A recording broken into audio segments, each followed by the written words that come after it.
मित्रांनो, धुरंधरची क्रेज काही कमी व्हायचं नाव घेत नाहीये. त्यातलं आरी आरी गाणं तर आता सगळ्यांच्याच प्लेलिस्टला टॉप मध्ये असणार. या गाण्यामध्ये एक रॅप पोर्शन आहे आणि त्यातला आवाज तर थेट काळजाला भिडतो. हा आवाज आहे एका 24 वर्षांच्या मुलीचा आणि ही मुलगी आहे रेबेल. मेघालय सारख्या लहान राज्यातून आलेली आणि आज संपूर्ण भारतालाच नाही तर जगाला आपली ओळख करून देणारी रेबेल. आज एक प्रसिद्ध रॅपर असणारी रेबेल ही खरं तर इंजिनिअरिंग शिकलेली आहे. मग ती या क्षेत्रात कशी आली, तिचं खरं नाव काय आहे, तिचा आतापर्यंतचा प्रवास कसा होता, हे सगळं आपण आजच्या व्हिडिओमध्ये जाणून घेणार आहोत. नमस्कार, मी सुदेश आणि तुम्हाला तर माहिती आहे आपला विषयच भारी. रेबेलचं खरं नाव आहे डाई याफी लामारे. मेघालयच्या नांगबा या छोट्याशा गावात तिचा जन्म झाला. खासी आणि पनार संस्कृतीच्या सावलीत वाढलेल्या या मुलीच्या आयुष्यात लहानपणापासूनच संगीत होतं, पण एका वेगळ्या रूपात. ती सांगते की तिने अगदी लहानपणी म्हणजे 4-5 वर्षांची असताना तिने टेलिफोनवर एक धून ऐकली होती. ती धून तिच्या मनात एवढी घर करून बसली की ती आजही तिला आठवते. ही ट्यूनच तिला संगीत क्षेत्रात यायला भाग पाडेल हे तिला तेव्हा लक्षात आलं नसेल. पुढे 10-12 वर्षांची असल्यापासूनच तिने स्वतःची गाणी लिहायला सुरुवात केली. रॉक, हिपहॉप, इंडी पॉप अशा सगळ्या जेनर्स मध्ये ती रमायची. रॅप गॉड म्हणून ओळखला जाणारा एमिनेम हा तिची सगळ्यात मोठी प्रेरणा ठरला. यासोबतच Linkin Park, Biggie, Andre 3000, Red Hot Chili Peppers या सगळ्यांना ऐकत ती मोठी झाली. लहानपणापासूनच ती एका ठिकाणी राहत नव्हती. गुवाहाटी, शिलाँग, मंगळुरू अशा कितीतरी ठिकाणी ती राहिली आहे. ती म्हणते की या सगळ्या शहरांनी तिला घडवलं. मी राहिलेल्या प्रत्येक शहराचा एक तुकडा माझ्यात आहे आणि माझं संगीत या सगळ्या शहरांचं एकत्रित रूप आहे, असं ती एका मुलाखतीत म्हणाली होती. रेबेलचा प्रवास सोपा नव्हता.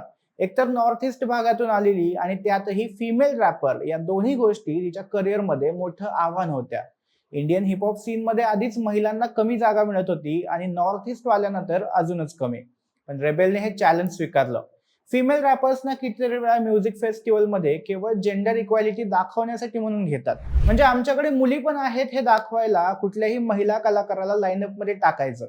यावर बोलताना रेबेल म्हणते की मी काय फक्त एक फिलर नाहीये, तर मी हेडलाईन आहे. आणि खरंच आज रेबेल जवळपास सगळीकडे हेडलाईन्स मध्ये चमकतीये. बरं, केवळ हेच एक आव्हान होतं असंही नाही. एकीकडे म्युझिक क्षेत्रात स्ट्रगल करतानाच ती बँगलोरमध्ये सिव्हिल इंजिनिअरिंग शिकत होती. दिवसा अभ्यास करायचा आणि रात्री उशिरापर्यंत लिरिक्स लिहायचे, असं तिचं आयुष्य सुरू होतं. एखाद्या वेळी परीक्षा आणि परफॉर्मन्स एकाच दिवशी आला तर आईला वाईट वाटू नये म्हणून ती परीक्षा निवडायची. पण इतर वेळी मात्र ती स्टेजवर जाण्याची संधी सोडत नव्हती. असं करत करत एकीकडे करिअरच्या वाटेवर चालत चालत तिने 2025 मध्ये आपली इंजिनिअरिंगची डिग्रीही पूर्ण केली. रेबेलने स्वतःची गाणी लिहायला अगदी लहानपणी सुरुवात केली होती. 2018 साली तिने शिलाँगच्या सिम्फोनिक मुवमेंट या लोकल ग्रुप सोबत पहिलं प्रोफेशनल कोलॅब केलं होतं. यावेळी तिने दया हे स्टेज नेम वापरलं होतं. मग पुढच्याच वर्षी तिने स्वतःला एक वेगळी ओळख दिली, रेबेल. ती म्हणते की रेबेल बनणं म्हणजे एक्सपेक्टेशन्स पासून मुक्त होणं आहे आणि हे नाव मला माझ्या स्वभावाशी सुसंगत वाटतं. आणि त्याच वर्षी तिचं डेब्यू सिंगल सॉन्ग रिलीज झालं, ज्याचं नाव होतं बॅड. आणि रिलीज झाल्या झाल्याच हे गाणं शिलाँगच्या हिपहॉप सीनमध्ये चर्चेचा विषय ठरलं. रॉ एनर्जी, बोल्ड लिरिक्स आणि तगडा परफॉर्मन्स, रेबेलने आपल्या अस्तित्वाची जाणीव सगळ्यांना करून दिली होती. त्यानंतर तिचे reasons, manifest, believe, talk of the town अशी एकापाठोपाठ एक गाणी येत राहिली. प्रत्येक गाण्यात ती अधिक मॅच्युअर आणि अधिक बोल्ड होत गेली. आणि 2021 साली वोग इंडिया मॅगझिनने तिला India's 8 emerging women in heap hop या यादीमध्ये स्थान दिलं. एका छोट्या शहरातून येणाऱ्या मुलीला देशातल्या सगळ्यात मोठ्या फॅशन मॅगझिननं हेरलं होतं. यानंतर 2025 पर्यंत तिची कितीतरी गाणी आली आणि सगळीच हिट ठरली. शिलाँग चेरी ब्लॉसम फेस्टिवलमध्ये तिला स्टेज मिळालं. रोलिंग स्टोन इंडियाच्या फ्युचर ऑफ म्युझिक यादीमध्ये ती 2 वेळा फीचर झाली. आणि मग आला 2025चा ऑगस्ट महिना.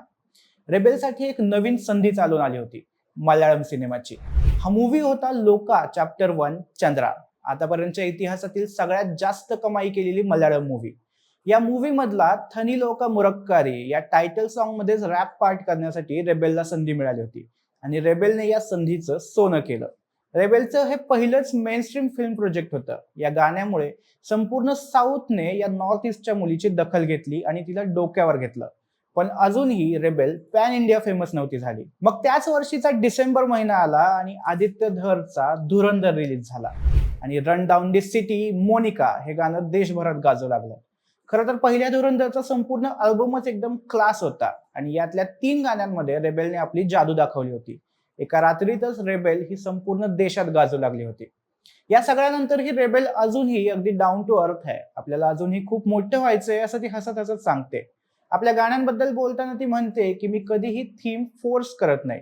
म्हणजे एकाच प्रकारची गाणी लिहिण्याऐवजी मी संगीत ऐकते, त्यातून जे फील होतं ते लिहित जाते.